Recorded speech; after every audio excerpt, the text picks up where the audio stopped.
Go.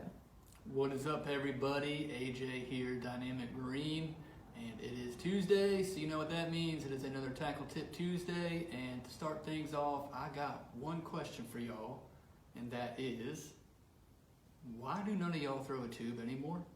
I mean, when you talk to guys around the lake, and you bring up the word tube, they look at you with a funny look, like you just spoke a foreign language, and I don't get it.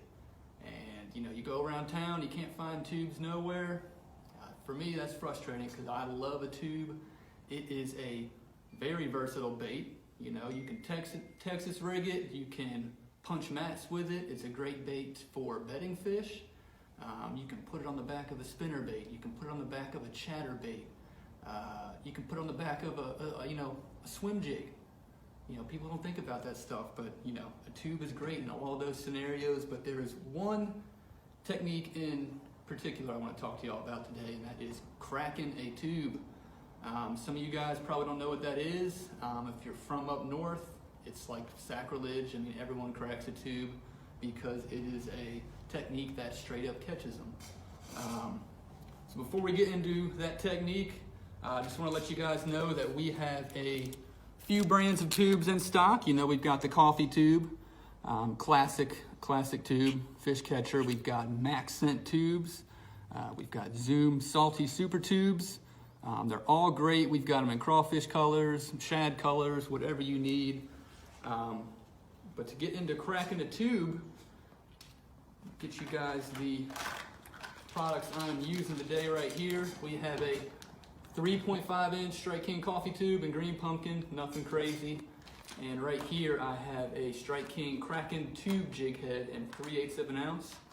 And essentially what you want to do when you're cracking a tube is trying to get a reaction strike out of these fish, similar to fishing like a blade bait or fishing a flutter spoon or something of that degree. It's trying to generate a reaction strike out of these fish. And the tackle you want to use for cracking a tube, normally I use a 7 to 7'2", 7'3" medium heavy spinning rod.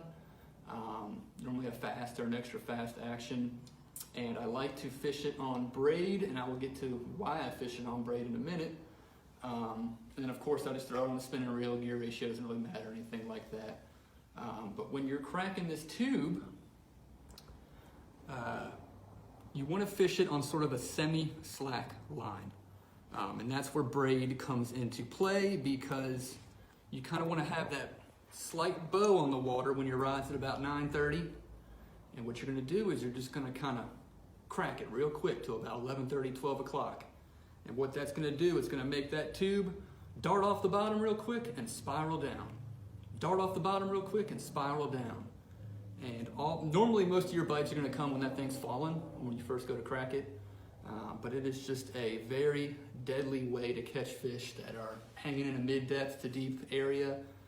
I like it on shoal bars when those fish start getting offshore in the summer. I like it this time of year when fish are maybe eating bait closer to the bottom, or they're eating crawfish. It's a good way to just kind of force them to eat on those days where it's a little tough to get them on your normal stuff, your jigs, your crankbaits, so on and so forth. So come on by Dynamic. We have plenty of tubes. We have plenty of tube cracking jig heads. We have jig heads from a 1/16 ounce all the way up to 3/4 for any depth or scenario you may need. But I am telling y'all, come by, pick up a few tubes, some cracking tube jig heads, go out there, and I promise you will catch some good ones.